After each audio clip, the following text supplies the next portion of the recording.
So guys, when I go thrifting, whether it's an estate sale or a yard sale or a thrift store, and I'm looking for things that I'm going to resell online, either on eBay or Poshmark or Ruby Lane. So especially when I find hard goods, a lot of times it leads to one of my favorite parts of reselling, and that's the research. Now, I think a lot of people either love the research or hate the research. I can tend to get caught up in the research, maybe a little bit too much. So that's a downfall as well. So I thought what I would do on this channel is just do some short segments that are where I can just share some of that research that I've done with you. So we'll just do one brand or one company or one artist or one item per little segment, a little vintage spotlight we'll call it, and we'll just share some of the things that I found and some of the resources that I have that I looked through, and then what does that mean for reselling? Not just the history maybe of an item, but what does that mean for the reselling market? So today I thought I would share with you, I had recently come across a stack of dishes at a thrift store, and it's an artist who makes it. You might even recognize it already, but I've sold his work before, and I just thought I would look a little bit more into it, see what the current market was like, and that artist is Ken Edwards. And so I'll show you some of the things as I'm talking. I have some notes here that just from looking on the internet, sometimes you can find things maybe that, maybe is not completely accurate, but I tried to just kind of look. I found some information on the Ken Edwards official website. I found it was actually pretty interesting. It was a blog that somebody had done a blog post, and Ken Edwards himself came in and made some comments on this particular post. So I thought that was really interesting. So like I said, I was at the thrift store. So there's just one bowl, this little plate. And as you look, you can kind of get an idea of the aesthetic. None of the plates are the same, which is very common with his work. So those are just the smaller plates that I found. So Ken Edwards, he's American. He was born in the U.S. and he started his studies in the U.S. But then he went abroad. He went to Japan. I don't know if he went anywhere else, but I read about Japan and kind of studied his art out there, and that influenced his pottery as well and his techniques for making it. Then in the 60s, he went to Mexico and he settled in an area called Tonala. And I'm sure I'm not saying things correctly, but so in that area, there was already, there's other pottery in Tonala. It's not just Ken Edwards. So he's just one of the artists that made that area somewhat famous. So in the 60s, he set up a workshop there, and it's Ken Edwards Stoneware is what it was ended up being called. So if you want to see, if you look at, here's one of the bigger plates. I love this one with the tree. The mark that you'll see, if it's Ken Edwards pottery, is you can see it says Mexico and it says KE. So that's really the mark you want to look for to know that it's Ken Edwards, which is actually a really easy one. So you'll see other Mexican pottery out and about when you're thrifting, and it might be Tonala style, but if it doesn't say KE, then don't use the word don't use the name Ken Edwards. So what's really nice about these are dinner plates. These are 10-inch dinner plates, but he makes them all with holes so that you can hang them as well. So that's a nice little wall hanging. So a lot of times, so there is like another little mark right there. Let me see if I can find a better example. Here's one, KE Mexico, and then another little mark. And this one's a good one. I like this one. Mexico, KE, and then there's like a little bug mark. So you'll see that fairly often, like a little animal or a bug, and that's the mark of a particular artist or apprentice that he personally trained that works in his workshop. So they do the painting and the work, but it can be signed KE for Ken Edwards. It's part of his workshop, but it was actually another artist who painted it. Now, what I'm trying to figure out, I have a few pieces here that only say KE Mexico. I don't know if that means, I was trying to find something, I don't know if that means that he did it personally. I mean, that's what would make sense to me, but I couldn't find anything like hard and fast, and if that would affect value or anything like that. Anyway, so it's kind of cool. The company's still in business. There's a website, like I said. There's a few different, everything I have is pretty much the same style. They call this the traditional. It's his like traditional style, and that is still sold on the website. There's another one called the collection series that's a lot more ornate, and there's a description there. I'll put a link in my description below. I'll put a link about if you want to take a look at that website, and they explain the whole process of the artists and everything. And so this is called traditional. It's got a lot of birds. It's got a lot of flowers, trees. And anyway, it's based on the artwork, the 400-year-old artwork of the people of Tanala. And so he based a lot of his designs on that. So they have one called the collection series, which is a lot more ornate and takes a lot longer to paint. And so those I think sell for a little bit more.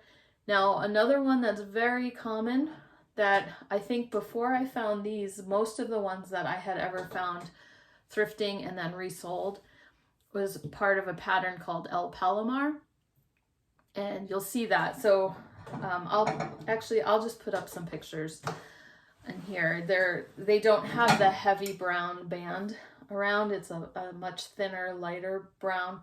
There's a lot more empty space in the design, and then there's just smaller birds, and there's a blue version, a green version, and that's really popular. So what's interesting is figuring out the age of this, because like I said, the traditional ones are still available on the website. When I found that discussion area or the comments in that blog post where Ken Edwards commented, he himself said it's very hard to determine the age of his pieces. So he said El Palomar is earlier, would be earlier pieces.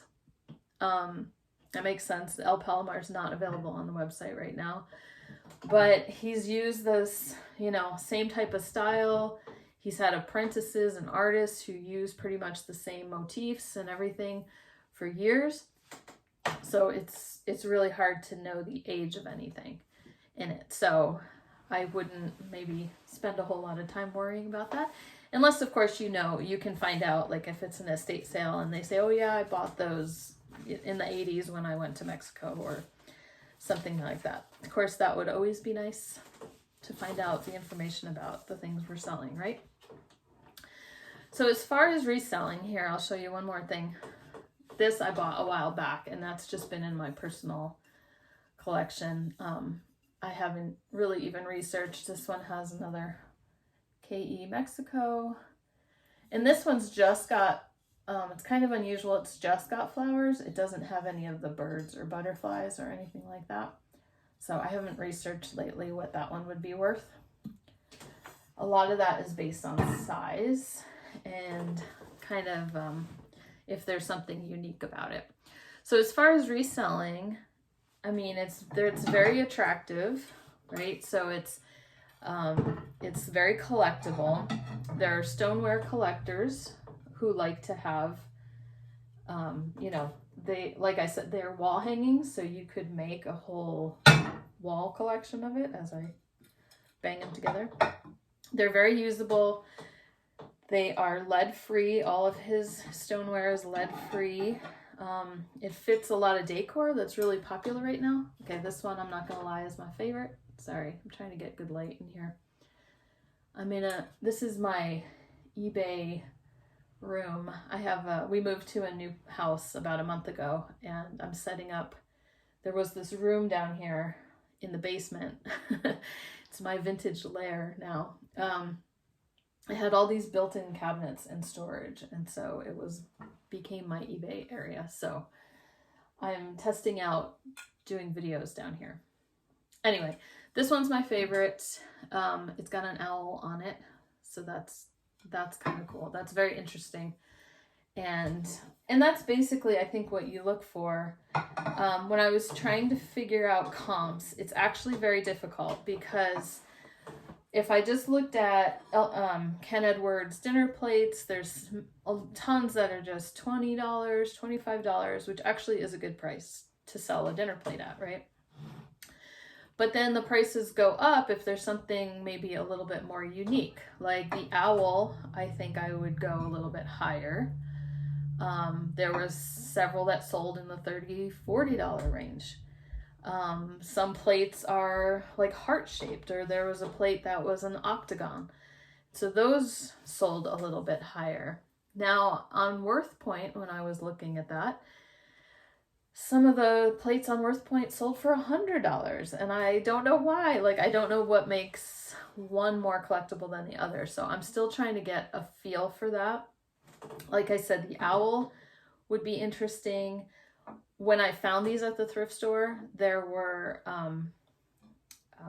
another plate. There was a few I had to leave behind because they were broken and cracked and everything. And that one had a deer on it, which I'm like, I thought that was beautiful, and I didn't want to get it because it was too damaged. So again, same thing. The vase, it'll depend on the motif on it. It'll depend on the size. This one's not terribly huge. Now here's another one with a bird, and this bird is darker, so that might make a difference. Then, it might be a little bit more different. So like I said, all the plates are different, so that could work in your favor as far as collectors, right? They want to see different things, and maybe have maybe someone collects just ones with butterflies or things like that. So yeah, definitely lots of birds in this one. So when I really look now, if you want to think about really like the higher value items to resell, when I looked on Worth Point and I went highest to lowest, the highest things were sets, maybe a whole dinnerware set.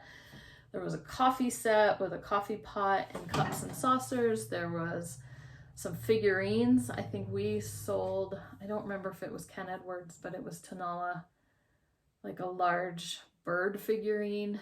I don't think it was terribly high that we sold it for. One of the highest things I saw was a planter. It was just a rectangular planter, and it was $200 sold for. So there's certain things that are going to be a little less common, and the collectors would like to find that. So, there was figurines of birds and different animals and things like that. So anyway, so yeah, I'm still trying to figure out the value I'm going to put on these. I'm pretty sure I'm just going to put these on eBay. I thought about Ruby Lane, where my vintage mostly is going right now, but I think I'll just try eBay for now because it has the biggest audience, and we'll see if that's where the collectors are. So yeah, so there's a lot of Mexican pottery. There's, like I said, there's other Tanala pottery. Ken Edwards is just one, and I don't I don't have a lot of knowledge of pottery in general or general pottery, but I just thought I would share this one artist with you because I had some examples that I could show you.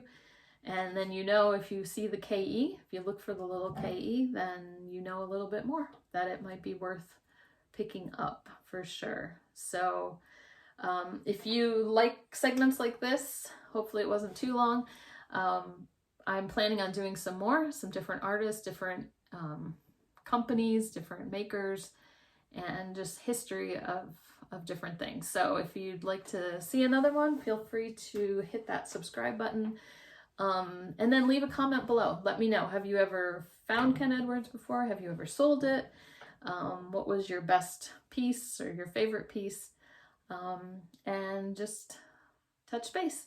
All right, we'll see you next time. And we went to a thrift store and an estate sale today, and I found some really exciting things, and that should be possibly the next video, or if that's not next, it'll be a what sold will be next. All right, thanks for hanging in here, and I'll see you soon.